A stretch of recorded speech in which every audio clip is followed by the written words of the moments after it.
begitu juga kemudian murid-muridnya. Tetapi kenapa kemudian Paulus dengan gagah berani mengajarkan sesuatu yang justru bertentangan dan sangat menjijikkan gitu loh. Kenapa sangat menjijikkan? Karena dia sedang menyetarakan dengan orang suci ini dengan seorang penjahat yang dosanya sepadan dengan hukuman mati, sehingga Elohim harus turun tangan untuk mengutuk pelaku tersebut. Apa yang ingin dijual oleh Paulus? Kata Paulus, dosa-dosa kita lah yang harusnya kita tanggungkan. Tetapi dia yang tadinya tidak berdosa, dia yang tadinya suci, telah menjadi kotor, telah menjadi najis, telah menjadi kutuk karena dosa kita. Pertanyaan sederhana saya adalah, ketika hukum-hukum Tuhan datang kepada Bani Israel dan orang-orang Roma yang dikristenkan oleh Paulus tidak melakukan hukum Taurat, apakah mereka dikutuk? Misalnya, terkutuklah orang yang makan suap di dalam Ulangan 27 nomor 25. Lalu orang Roma, orang Yunani, orang Indonesia makan suap. Apakah hukuman terkutuk ini berlaku bagi mereka? Kan tidak. Aturan itu hanya datang kepada Bani Israel. Lalu dosa apa yang dilakukan oleh Kristen? Siapa yang mengutuk Kristen? Kok tiba-tiba merasa dikutuk oleh Elohim, sehingga yang tadinya mereka yang sejatinya disalibkan, kok tiba-tiba harus Yesus? Emang Kristen ini siapa? Umat Tuhan. Katolik ini umat Tuhan rupanya. Nabi mana yang datang kepada mereka? Kan ini cuman keinginan Paulus sajanya itu. Kecuali saudara, Anda bisa menjelaskan kepada saya, kami Kristen dikutuk oleh Tuhan karena kami telah melakukan dosa besar yang sepadan dengan hukuman mati. Tetapi ternyata bukan kami yang dihukum, yaitu orang suci bernama Yesus. Kalau begitu, tolong tunjukkan dosa apa yang pendahulu-pendahulu Kristen lakukan sampai dia dikutuk, orang Kristen ini dikutuk. Apa dosa kalian? Siapa yang dikutuk orang Kristen? Nah, lalu Yesus itu mewakili siapa? Dosa kalian kan katanya. Apa dosa kalian? Jadi maka kita tidak perlu lagi melakukan itu hukum-hukum Taurat itu seperti ku bilang tadi, dirajam orang. Hukum Taurat itu emangnya untuk Anda, saudara? Hukum Taurat itu mengikat Bani Israel toh. Tidak diberikan kepada bangsa lain. Jadi kalau bangsa lain pelajari ya, bahwa ajaran Paulus ini sebenarnya penjelasan dari ajaran-ajaran Yesus sebenarnya. Dan yang mana? Kalau Anda misalkan merasa jijik sama Paulus, Anda sebenarnya bisa mengabaikan ajaran Paulus karena masih ada ajaran-ajaran para rasul lainnya. Penyaliban, hanya Yesus, hanya Paulus yang menyatakan Yesus itu mati dengan jalan kutuk.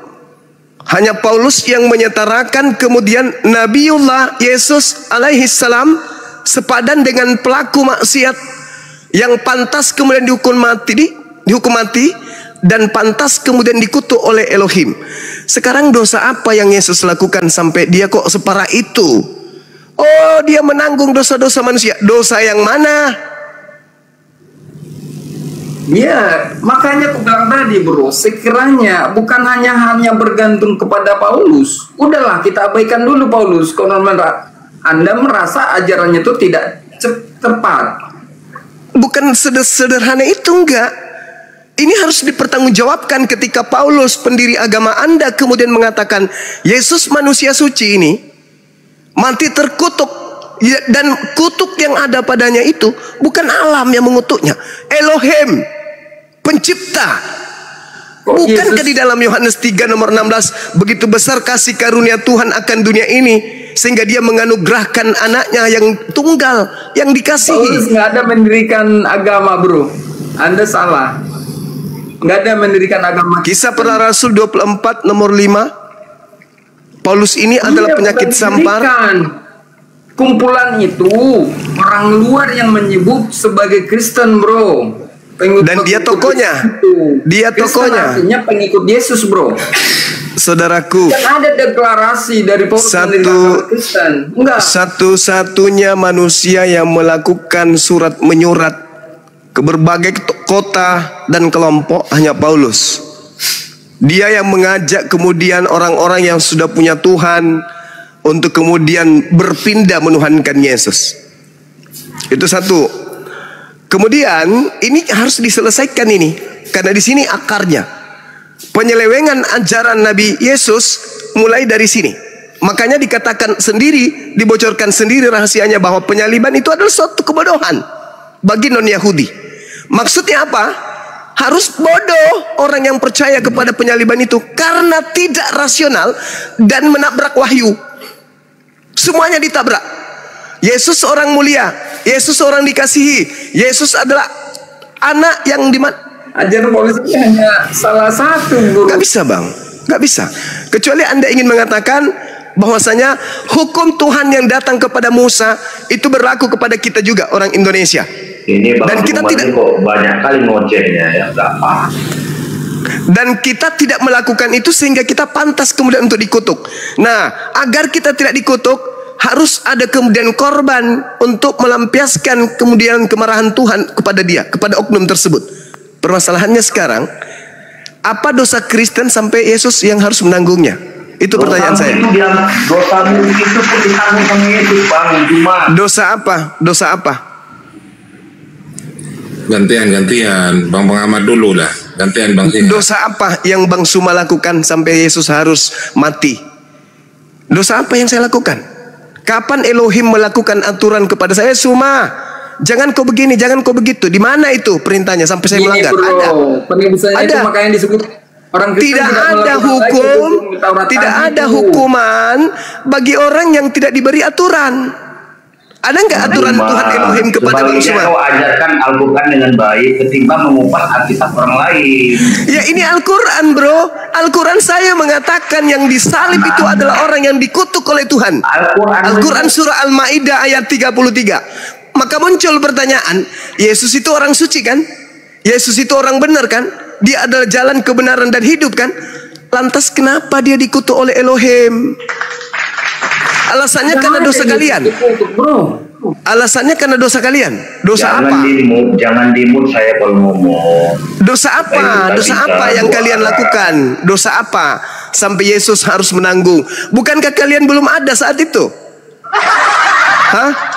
Dosa apa yang kalian lakukan sampai harus Yesus yang menanggung dosa itu? Bukankah kalian lahir aja belum? Di dunia ini ya, Bangku. Dosa yang mana? Dosa yang mana? Coba terangkan di dalam kitabnya Yahudi dosa yang mana?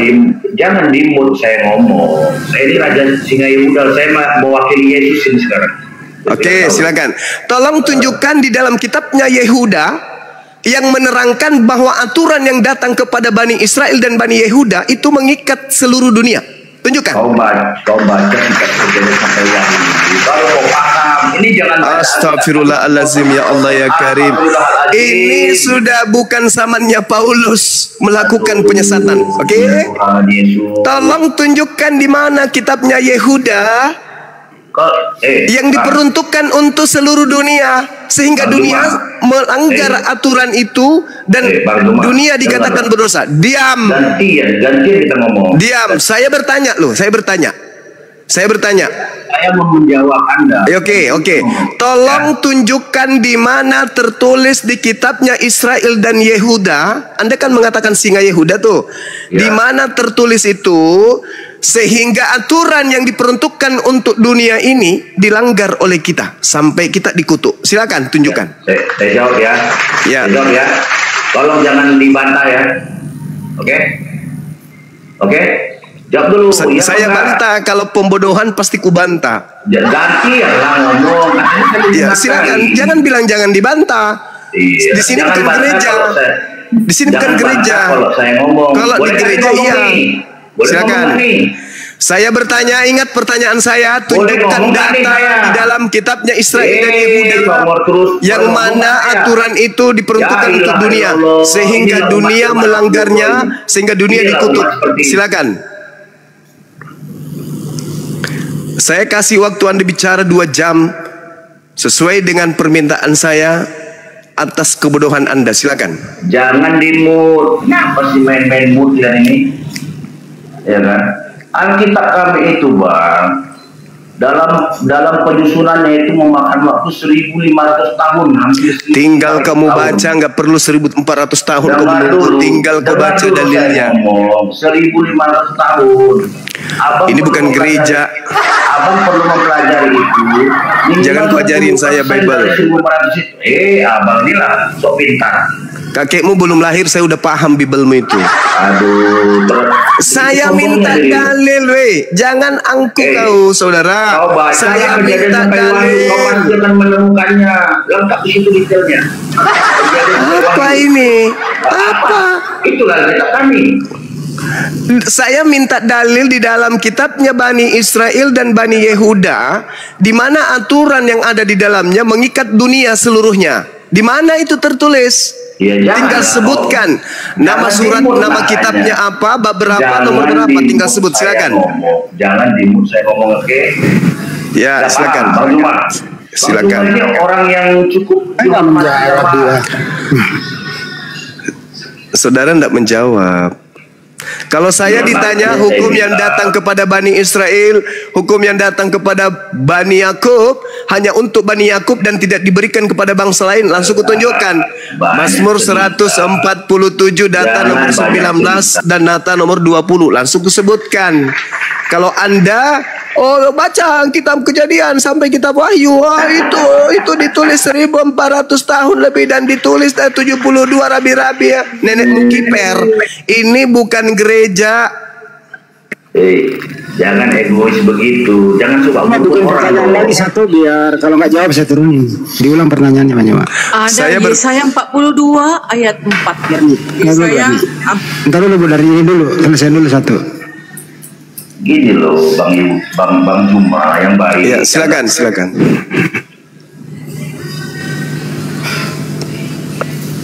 Jangan dimut sayanya. Tadi dimut lagi mau ngomong. Jadi Alkitab kami itu, Bang, dalam penyusunan itu memakan waktu 1.500 tahun. Alamak. Abang kok bisa? Iya. Abang kok bisa langsung? Jadi kita harus belajar 1.500 tahun gitu untuk menemukan dalil itu gitu. Bukan, penyusunannya itu 1.500 Saya tahun. tidak tanya berapa lama disusun. Saya nggak Ini tanya. akan mengarah. Saya cuma bertanya di mana dalilnya hukum-hukum yang datang kepada Bani Israel dan Yehuda itu diperuntukkan untuk dunia.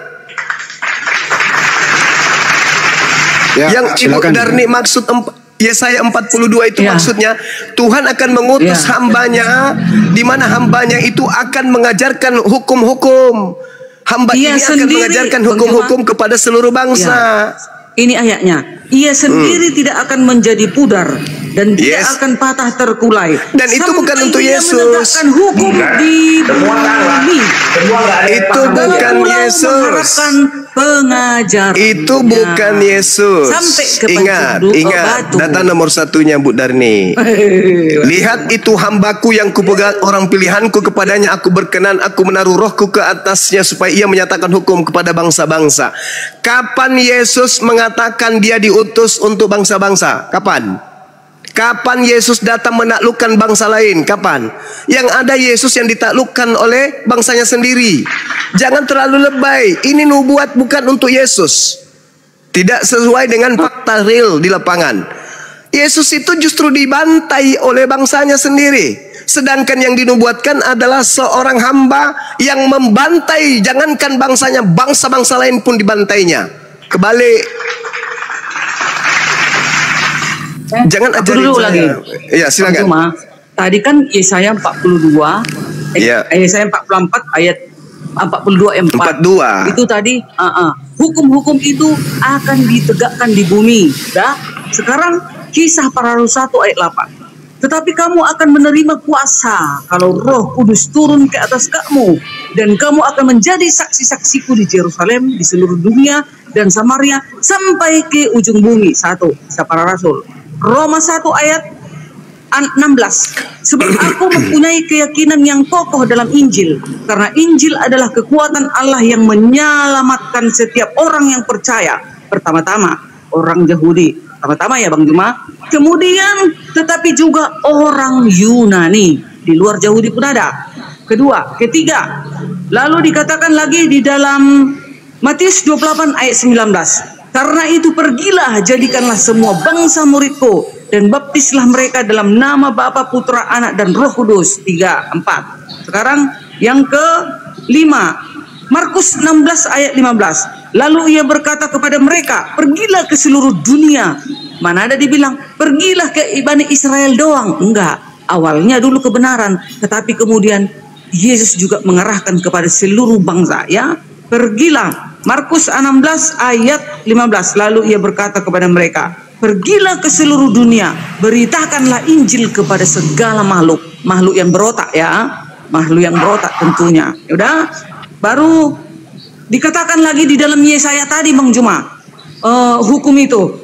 Yesaya 42 ayat 20. Keluarlah dari Babel, larilah dari Kasdim, beritahukanlah dengan suara bersorak-sorai dan kabarkanlah hal ini, siarkanlah itu sampai ke ujung bumi.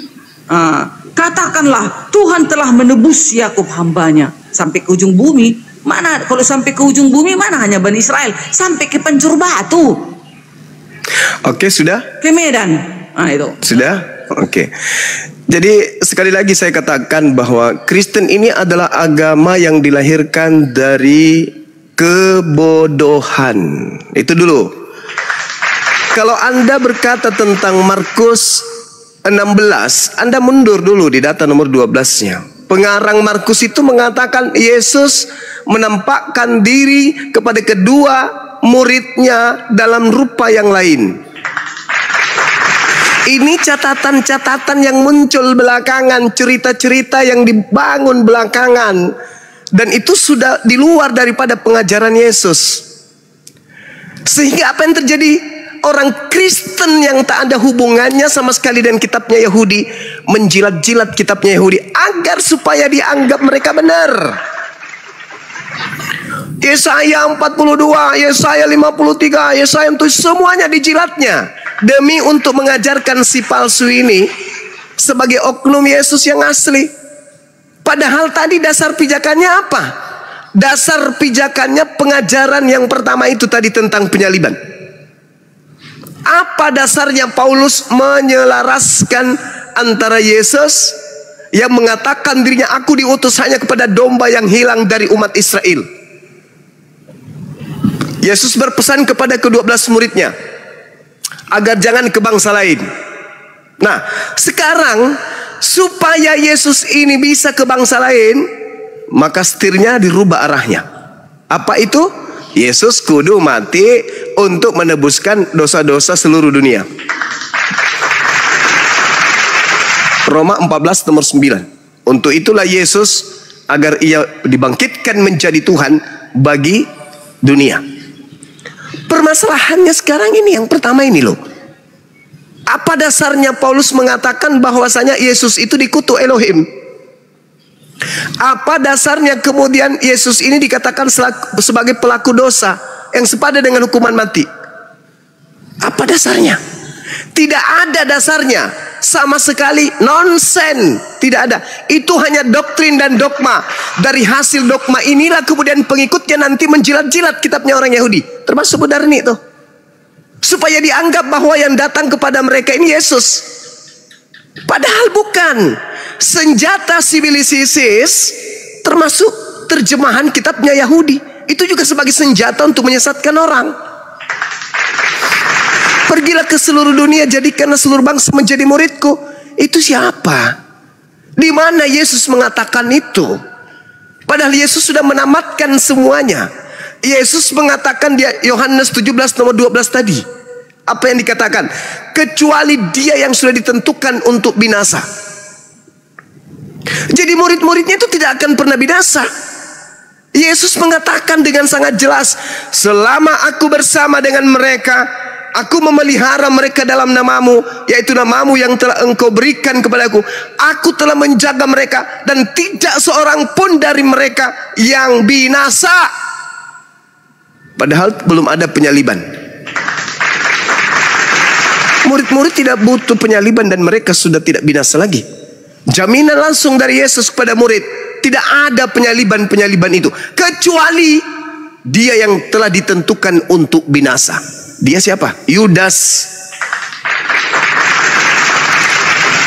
Coba, ini perkataan Yesus loh. Selama aku bersama dengan mereka, aku tidak akan meninggalkan mereka. Aku akan memelihara mereka dalam namamu.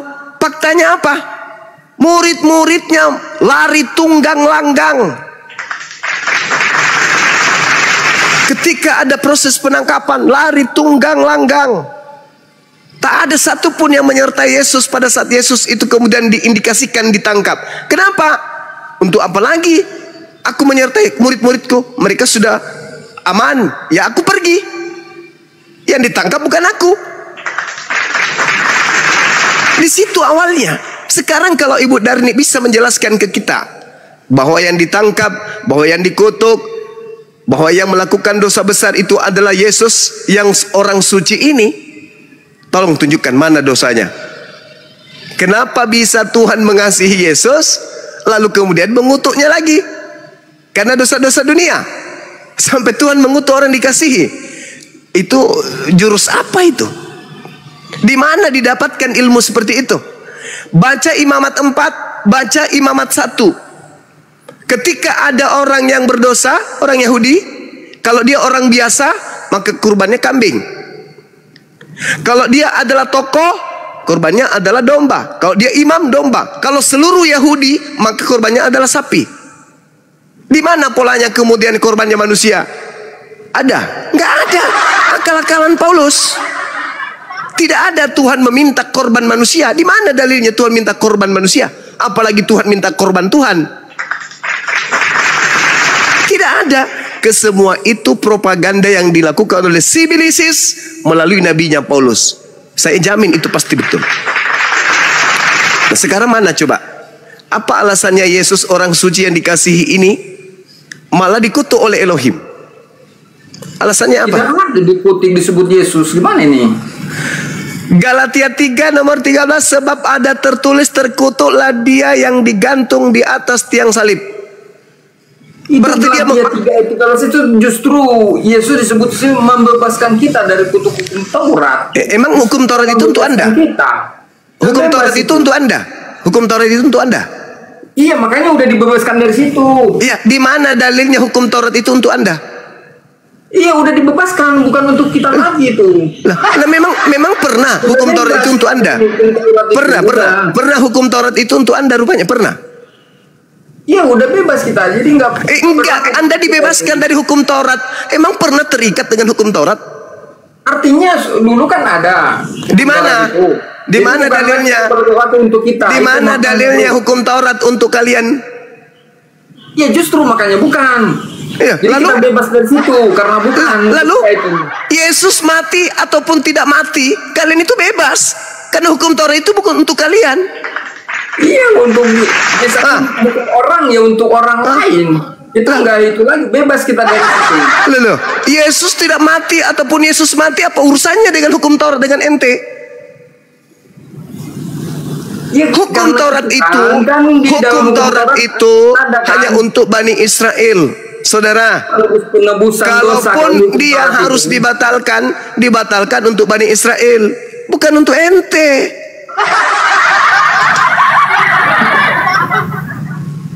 Itu loh. Nah sekarang Yesus mengutip itu, terkutuklah dia yang mati di atas tiang salib. Artinya itu dia yang sebanding dengan hukuman mati, bro. Itu yang terkutuk di Ulangan 18 itu kalau nggak salah itu. Ya sekarang di mana?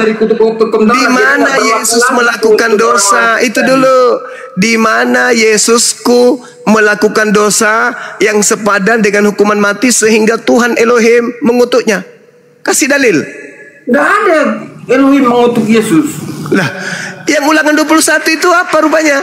Itulah bukti. Bukan masuk kepada Yesus, bukan. Yesus kan ada melakukan yang setara dengan hukum Taurat. Hei, Galatia 3 nomor 13 itu yang dikutuk di atas tiang salib itu siapa? Di Galatia ketika 12 ada poinnya, ada 3 poin. Pertama, Yesus menyelamatkan kita dari kutuk Taurat. Iya, itu konsep dogma. Itu dogma yang muncul belakangan. Jadi dibebaskan dari kutuk Taurat. Jadi kalau orang sebanding dengan hukuman mati di Taurat, itu dikutuk oleh Tuhan, itu yang dimaksud di situ. Jadi udah dibebaskan. Sekarang ini yang saya pertanyakan, apa dosa Yesus sampai dia dikutuk? Gak ada Yesus dikutuk. Mati Mija. Kristus telah menebus Kristen. Bukan dikutuk. Dengan jalan menjadi kutuk, bukan terkutuk. Hukum dengan terhukum beda, bro. Kata katara itu, kutuk itu, terkutuk maupun kutuk itu sama-sama katara. Tidak. Terhukum dengan hukum berbeda, bro.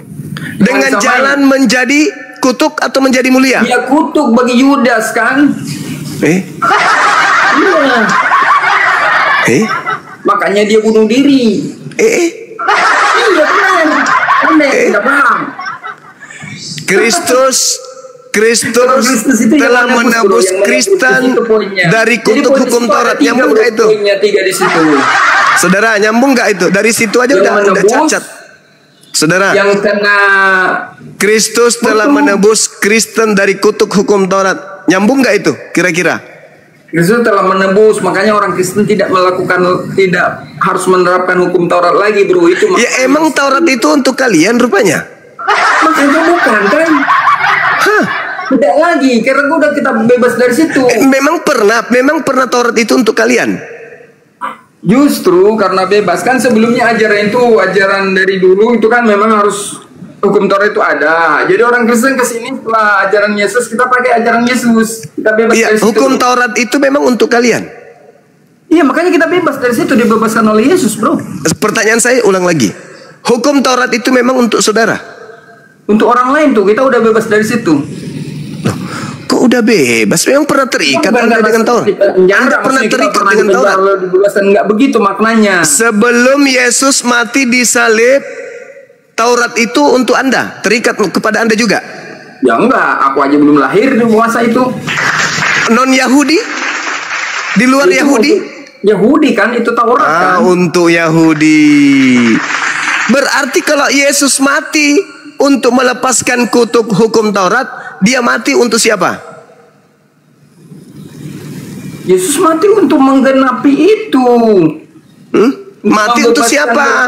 Mati untuk pemilik Taurat atau mati untuk di luar Taurat? Ya untuk seluruh. Kacau. Inilah yang Paulus katakan. Inilah yang Paulus katakan. Rahasianya sebenarnya 1 Korintus 1:23. Salib itu bagi non-Yahudi adalah kebodohan.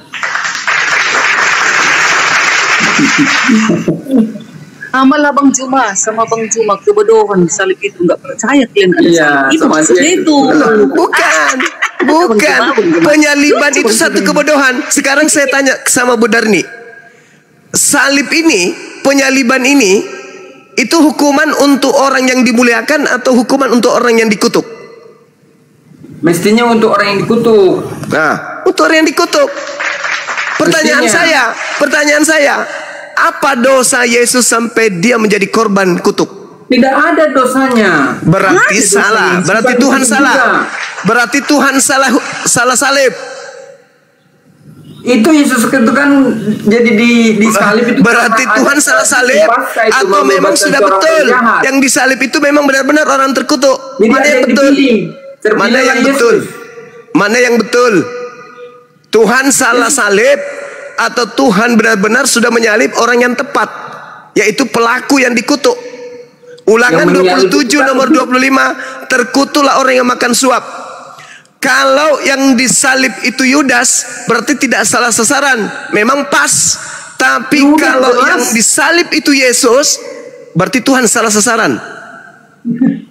Yang disalib itu jelas-jelas bukan Yudas. Karena berarti salah sasaran, bro. Perihal penyaliban itu, bro. Saya ulang lagi.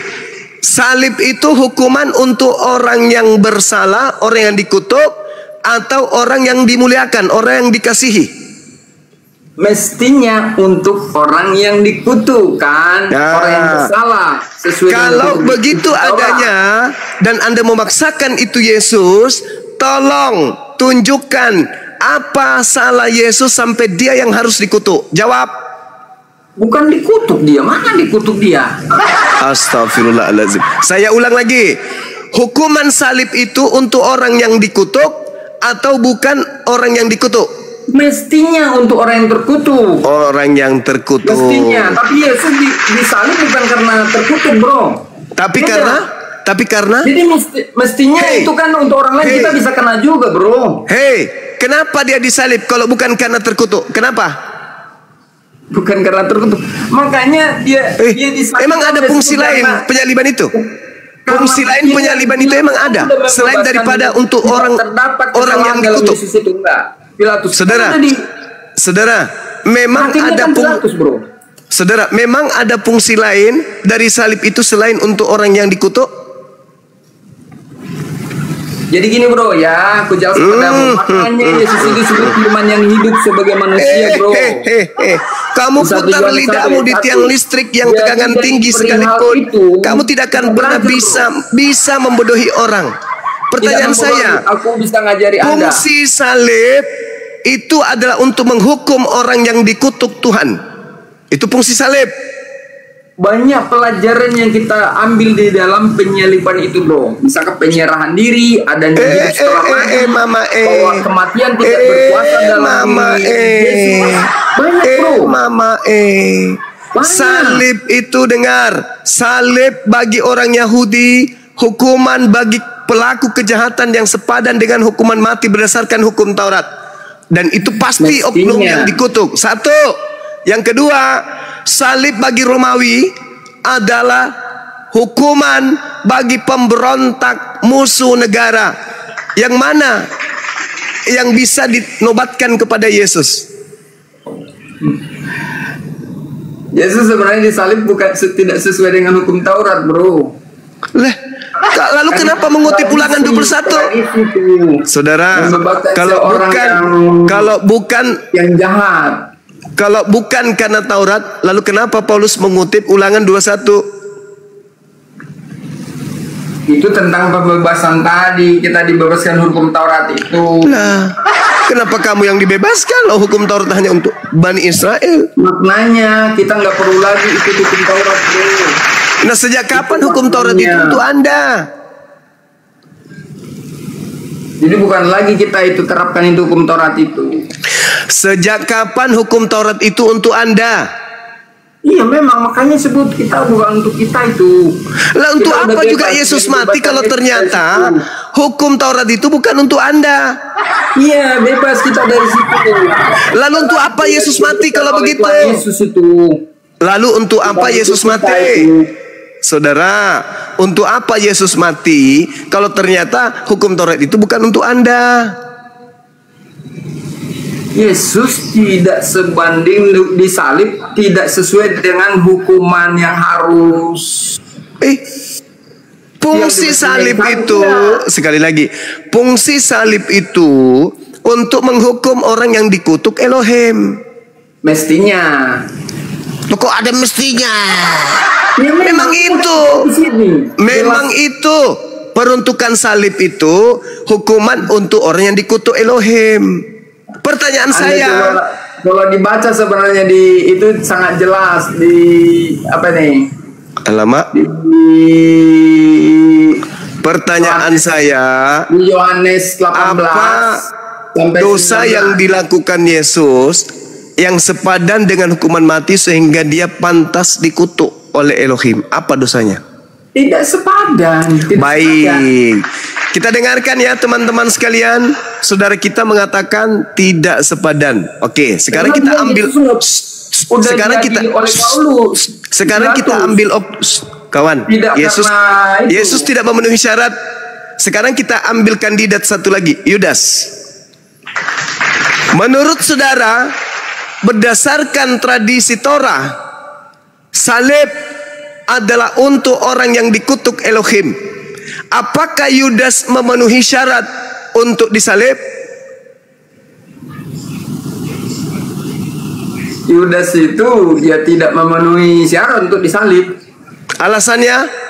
Ya, dia nggak biasanya kan mata ganti mata, nyawa ganti nyawa itu kan, atau berzina itu. Tuhan berkata di dalam Ulangan 27 nomor 25, terkutuklah orang yang makan suap.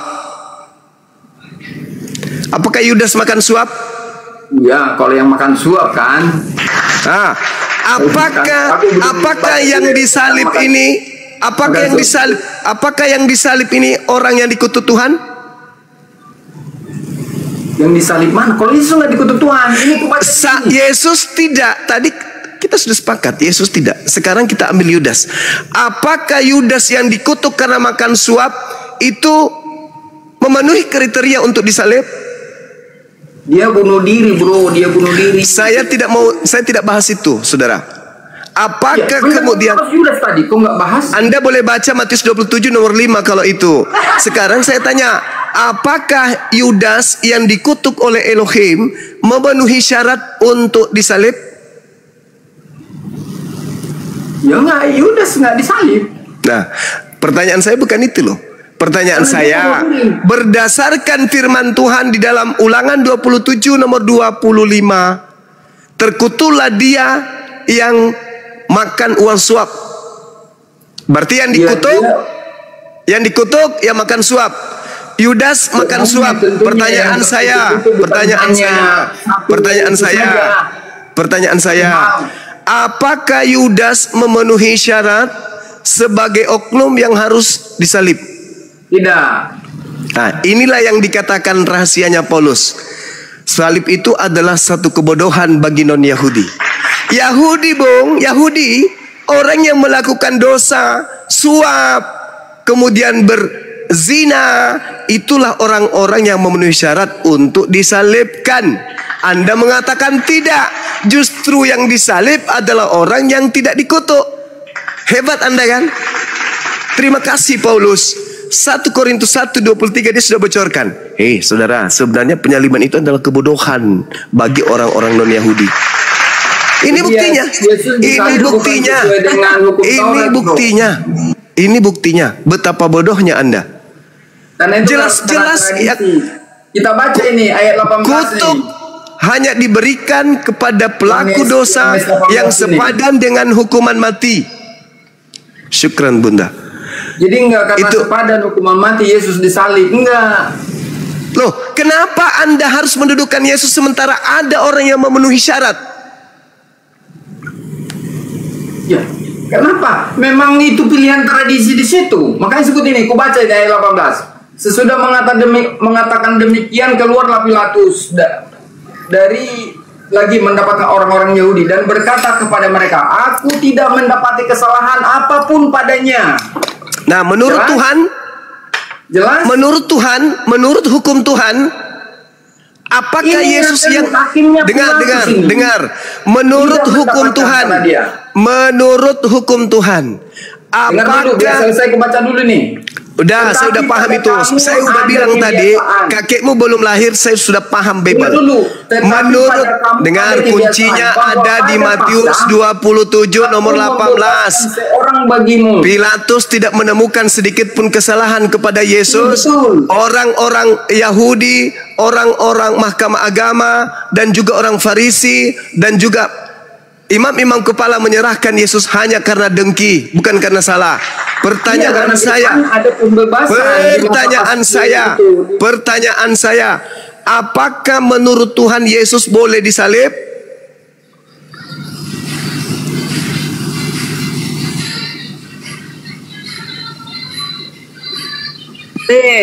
Karena Yesus yang layak menebus dosa dunia.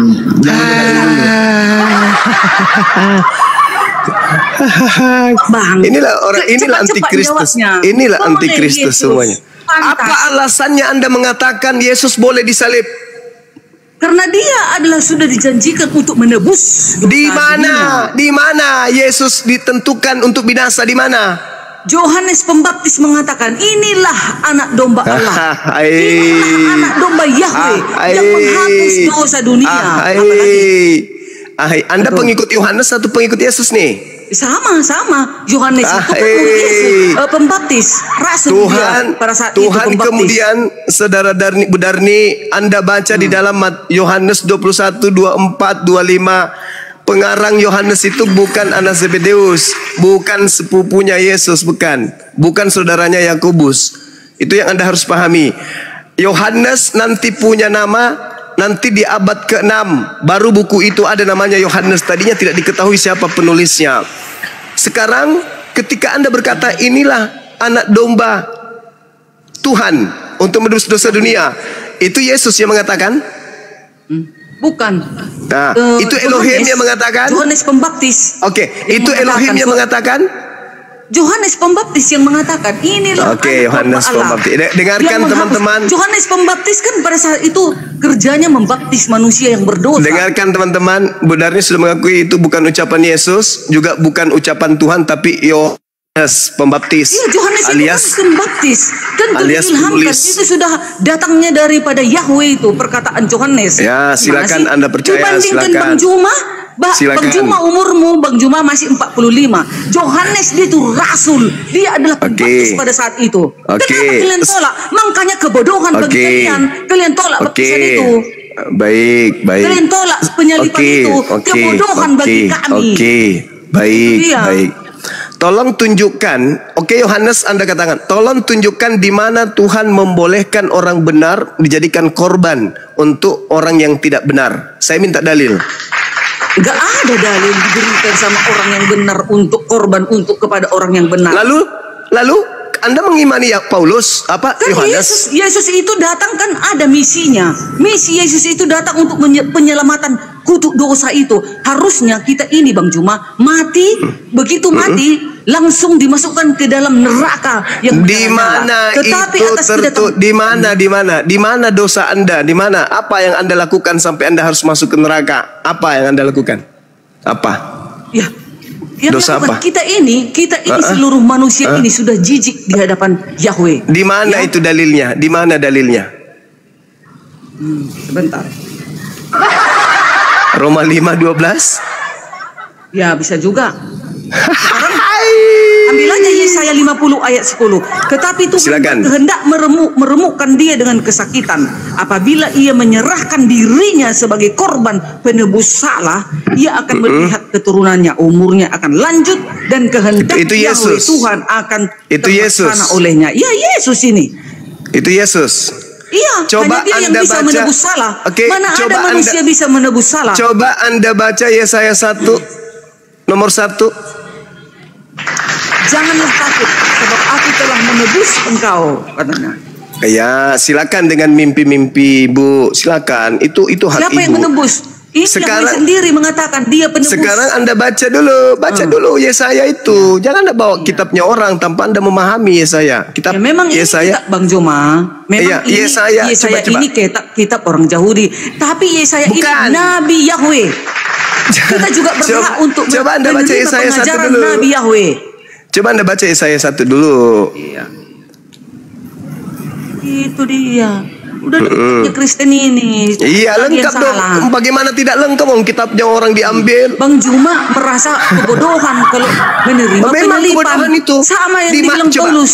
Bodoh. Coba saya tanya Bu Darni. Saya tanya Bu Darni. Salib itu bagi orang Yahudi itu kemuliaan atau kehinaan? Kehinaan. Oke, kehinaan. Yang dihukum di salib itu orang yang dimuliakan Tuhan atau orang yang dikutuk Tuhan? Orang yang dikutuk. Nah, berarti Yesus dikutuk. Yesus bukan dikutuk, tapi kutuk dosa yang dibawa Yesus, ya, menyelamatkan manusia dari kutuk dosa. Harusnya kita ini manusia mati. Ini Paulus sudah membocorkan itu. Paulus sudah membocorkan bahwa penyaliban itu adalah sebuah kebodohan. Iya, tapi Bang Juma salah mengerti di situ. Bukan salah mengerti. Ini tengoklah, saya tanya Bu Darni, ayat ini penyaliban itu untuk orang yang dimuliakan atau untuk orang yang dikutuk? Iya Bang Juma, ini ayat itu sebenarnya untuk Bang Juma. Kan Bang Juma menolak penyaliban. Sementara sudah jelas-jelas data penyaliban tentang Yesus sudah jelas Bang Juma. Untuk saya, kalian mana ada data kalian? Kenapa jadi bodoh kali saudariku ini? Penyaliban itu hanya untuk orang yang dikutuk. Penyaliban hanya untuk orang yang dikutuk. Apa salah Yesus sampai dia dikutuk? Yesus kan bukan karena kesalahannya dia dikutuk. Berarti bukan dia yang disalib. Ada misinya dia datang karena begitu besar kasih Allah. Tidak ada cerita, karena tidak besar ada kasih Yahweh tidak ada itu karangan, itu karangan gereja Anda itu tidak ada itu. Penyaliban itu Ibu Darni. Makanya kebodohan bagi Bang Juma. Ya memang kalian bodoh. Memang. Bang Juma hanya bodoh dikatakan di sini. Kalau Anda tidak bodoh, kenapa orang suci menjadi korban bagi pelaku maksiat? Ya harus yang suci menebus dosa itu. Gak bisa orang yang kotor menebus dosa. Di mana dalilnya? Di mana dalilnya Elohim minta darah manusia untuk dosa-dosa manusia? Di mana dalilnya? Iya kan sudah dikatakan di dalam Yesaya tadi. Tetapi Tuhan bertindak meremukkan dia dengan kesakitan apabila ia menyerahkan dirinya sebagai saya minta Bu Darni sekolah lagi. Sekolah dalami Yesaya. Saya bilang tadi, tolong baca Yesaya 1 sebelum Anda menjilat-jilat kitabnya orang. Yesaya 1, penglihatan yang telah dilihat Yesaya bin Amos tentang Yehuda, tentang Uzia, tentang Yotam, tentang Ahaz, tentang Hizkia, raja-raja Yehuda, bukan tentang Yesus.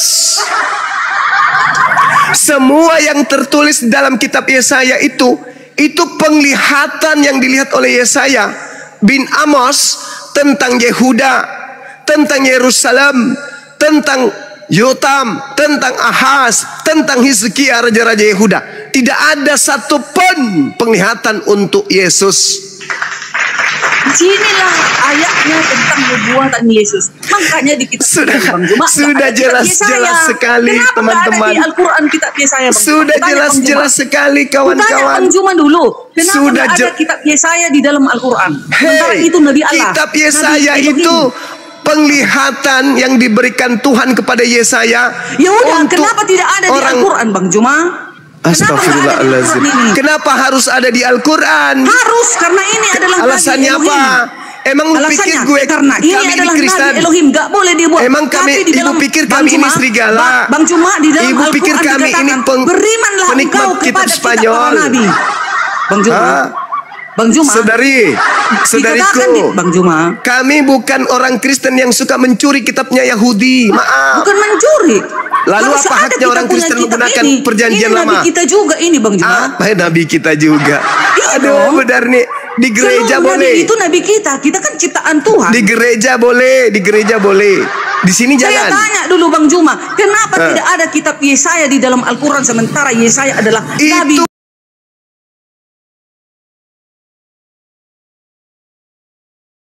Salam tentang Raja Yotam, tentang Ahaz, tentang Hizkia. Ngapain dicerita di Al-Quran? Kalian kitab Bu Darni benar. Izin. Teman-teman bantu tap layar ya, takut terungkat nih. Iya. Tap layar ya, teman-teman ya. Masya Allah. Ya, Bu Darni sambil minum dulu ya, Bu Darni ya, izin ya. Ya teman-teman. Jadi itu bantu tap layar. Itu penglihatan. Sudah gondok aku sebenarnya Bang Juma. Bang Juma bilang dia serupa dengan Yesus. Nah ini dulu untuk kau Bang Juma. Tadi ku dengar Abang Juma bilang Bang Juma serupa dengan Yesus. Betul sekali. Bang Juma serupa dengan Yesus. Dia manusia. Bang Juma ada dicatat aku pun manusia untuk menghakimi dunia. Yesus manusia, aku juga manusia. Dia datang sebagai manusia, datang. Sebelum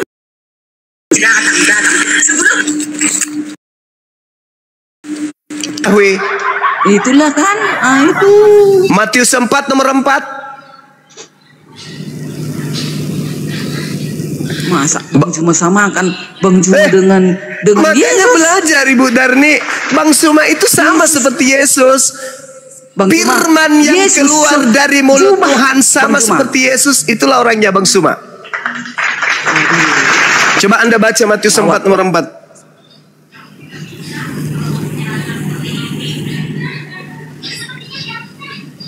Oke, jadi saudara-saudara sekalian, kembali kepada tema, karena Komal ini tidak punya tema, kita tentukan tema kita bahwa yang disalib itu adalah orang yang terkutuk. Orang yang dikutuk benar-benar dikutuk oleh Elohim. Dan Nabi kita Yesus, yang mereka sebut Yesus, sama sekali mereka tidak buktikan adanya kesalahan. Mereka ini, orang-orang Kristen zaman sekarang ini, sama seperti orang Yahudi yang menolak Yesus dan pingin kali Yesus itu mati. Bedanya, orang Yahudi yang pingin Yesus mati dengan orang Kristen ini adalah, orang Yahudi pingin Yesus mati karena mereka takut bangsa mereka dirampas oleh orang Roma. Sedangkan orang Kristen, mereka pingin kali Yesus mati karena mereka tidak punya nyali untuk mempertanggungjawabkan kelakuan mereka di hadapan pencipta langit dan bumi. Maka Yesus mereka jadikan sebagai tumbal untuk dosa-dosa mereka. Jadi orang yang berkongko-kongko bersama dengan orang-orang yang ingin membunuh Yesus, kata Yesus di dalam Yohanes nomor 37 sampai nomor 44 adalah anak-anak setan. Saya simpulkan sekali lagi, kata Yesus di dalam Yohanes 8 nomor 37 sampai 44, mereka yang menginginkan kematian Yesus hanyalah anak-anak iblis. Makanya Yesus berkata kepada orang Kristen kelak, enyahlah daripadaku, kalian semua adalah pembuat kejahatan. Kenapa kalian dianggap sebagai pembuat kejahatan? Karena kalian adalah anak-anak setan. Siapa pembuat kejahatan? Dalil kalian, siapa lagi? Dalil mana? Hai, kalian mengajarkan Nabi Allah mati terkutuk? Nggak ada kami sebut mati terkutuk. Lalu yang menebus dosa kalian itu siapa? Ya bukan mati terkutuk. Dalilnya sudah sangat jelas. Galatia 3 nomor 13 masih juga kau sembunyikan itu. Nah inilah kebodohan kan? Jelas-jelas Kristus telah menebus Kristen dari kutuk dengan jalan kutuk. Sebab Kristen, sebab ada tertulis terkutuk dia yang mati di atas tiang salib. Ente mengatakan dia tidak terkutuk. Itulah bodohnya saudara. Itulah jahilnya saudara. Itulah zolimnya saudara. Sadarilah, kalian memperjuangkan agar Yesus itu dibunuh, agar yang mati itu Yesus. Tak ubahnya seperti orang Yahudi, tak ubahnya seperti iblis yang merasuki Yudas agar Yesus itu mati. Antara kalian Kristen dengan iblis sama-sama menginginkan kemudian kematian terhadap Yesus. Orang Kristen sekarang itu masalahnya. Saudara, ente semua Kristen dengan setan yang merasuki Yudas sama-sama ingin Yesus itu mati. Ente semua dan iblis satu misi. Ya sudah. Satu misi kalian itu. Menginginkan orang suci mati untuk kemaksiatan. Padahal di dalam Keluaran 23 nomor 7, apa kata Elohim di sana? Kalau Anda belajar, di sana terekam sabar. Di sana terekam. Salah itu. Kan itu masa lalu, bro. Mana yang sudah terjadi? Kok menginginkan lagi sekarang? Kena tombak ya? Kena tombak, Gurunda, kena ya, tombak. Sebentar Pak Mualaf. Ya, sebentar ya. Ya, sebentar Pak Mualaf. Bang Andi, mau masuk dulu? Bang Andi. Ya. Teman-teman sambil dibantu ini ya, di apa namanya? Kalau mau gift sambil yang kecil itu yang mawar teman-teman ya. Ke Bang Jumanya jadi kuat gitu. Bang Andi barangkali mau masuk dulu Bang Andi. Saya izin dong sebentar. Oh iya, silakan Bunda. Silakan Bunda. Mau di follow ya. Bu Darni, apa kabar Bu Darni? Baik Bunda. Sudah ketemu. Sayang dia keluar. PR saya udah terjawab Bu Darni. Apa itu Teh? Udah lupa banyak kali PR. Gimana sih? Ulang lagi. Saya kan bilang kalau Yesus itu tidak mengenal Kristen. Sudah ada jawaban belum? Belum ya? Mengenal dong. Gimana? Karena aku akan mendirikan jemaatku katanya. Kata siapa itu? Kata Yesus kepada Petrus. Mana? Coba bacain aja. Itulah jemaatnya. Mulai dari situlah Kristen menyebarlah sampai ke penjuru bumi. Itulah jemaatnya. Jangan bilang nggak dikenal Yesus Kristen. Kristen aja artinya pengikut Yesus. No, saya tahu itu. Darni mengenal Yesus, tapi Yesusnya mengenal ibu nggak? Mengenal Kristen nggak? Dong. Udah pastilah mengenal domba-dombanya. Aku mengenal domba-dombaku, kata Yesus. Ya, kita naikin lagi Bang Juma ya. Ya, satu slot itu Bang Juma ini, tinggal satu slot ini. PR dulu ya. Aduh. Udah kejawab, itu jawabannya. Dia akan mendirikan jemaat-jemaatnya. Aku akan mendirikan jemaat-jemaatku. Kristen tuh tahun berapa? Selesai. Inilah kami jemaatnya orang Kristen semua. Walaupun berpecah-pecah Kristen ini, tapi itulah Kristen. Itu sih dia. Iya. Pengikut Yesus. Gitu. Izin teman-teman ya yang di ini. Sisa satu kursi lagi teman-teman, maaf ya. Itu kalau jawaban yang benar itu memang Kristen didirikan tahun berapa, Yesus tahun berapa, itu nggak nyambung, Bu. Nggak nyambung, kan ada murid-muridnya menyebarkan. Makanya Yesus mengatakan, pergilah ke seluruh bangsa, ajarlah mereka Darni, baptislah mereka di dalam nama Bapa, Putra dan Roh Kudus. Aku menyertai engkau sampai akhir zaman. Bu Darni, kata Yesus. membohongi diri. Luar biasa, Bu Darni masih semangat ya. Cukup Ani, terlalu. Cukup Ani. Aku penginjil bukan apologet, aku penginjil. Mantap, mantap. Di bawah. Terlalu. Yang komentar naik. Terlalu. Kasihlah koin tambah. Untuk mendel. Iya. Kirim ke Bunda Mila, kirim ke Paus. Hus katanya tadi. Paus. Paus saya tuh buat mualaf atau buat guru, udah gitu aja. Jadi kalau ada mualaf di sini sorry. Iyalah, aja aku nempel ban. Jual ban aja aku biar lewat Paus, nggak apa-apa. PR ya Mas ya. Bikin dalil yang nyata ya bahwa Kristen mengenal Yesus. Kemana? Yesus mengenal Kristen. Ketombak kan banyak Bang Andi dipanggil dari tadi. Bang Juma. Iya kan banyak akunnya. Ya sebentar ya. Betul, memang akunnya banyak, tapi yang nombak banyak juga Bang Bu Darni. Bang Juma jangan keras-keras kali biar nggak ditombak. Tadi saya teleponan tadi sama Presiden Burundi, jadi nggak sempat. Menurut informasi dari Presiden Burundi,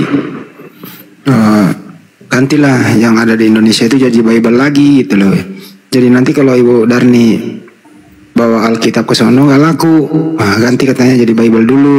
Itu katanya gitu, benar nih. Kalau aku mau aja diganti nih kata Allah ini ke Yahweh. Tapi kan nggak ada nyaliku. Aku apalah aku? Apa dayaku? Kalian harus menantang LAI lah. Aku mau aja, malah biar kalian tahu ya, kalau diganti itu berbeda nampak sekali lah Yahweh kita. 1 Tawari 16 ayat 26. Di luar dari Yahwehnya Abraham, Ishak dan Yakub, setan, Mamon. Jadi kalau nanti kami selalu panggil Yahweh, kalian itu bahaya. Kalian bahaya. Tentu udah pisah kali. Aku mau aja, enak nyerang kalian kalau udah beda. Betul. Luar biasa. Nanti. Betul. Itu kan itu hanya terjemahan Indonesia yang pakai kata Allah itu. Bahasa daerah nggak pakai kata Allah, enggak. Bahasa Bali malah di Bali malah Sang Yang Widi. Ya nggak pakai di bahasa daerah. Cuma di bahasa daerah Bali pakai Sang Yang Widi di. Kado lu dengerin dulu. Orang mentranslitkannya orang agamanya Islam. Kalau di Bali Sang Yang Widi, kalau di Batak itu Debata. Beda-beda memang. Debata Jehovah katanya. Debata ya. Jadi itu dia. Jadi Tuhan Anda itu tergantung mau dibawa kemana, namanya bisa diganti-ganti. Itu meningkatkan dengan Tuhan kan? Tuhan bukan sebagai nama bro, maksudnya. Nama Tuhan yang kita omongin. Bukan dianggap nama itu. Dalam terjemahan Alkitab itu bukan nama. Nama nih dengerin. Yesus di Indonesia Yesus. Di Cina bukan Yesus loh. Ada yang tahu di Cina siapa? Di Jepang siapa? Honda. Indonesia juga ada yang bilang Yesua, Hamasya. Kenapa bisa beda-beda nama? Rekonstruksi. Saya kalau mau rekonstruksi benar ya benar nih. Iya,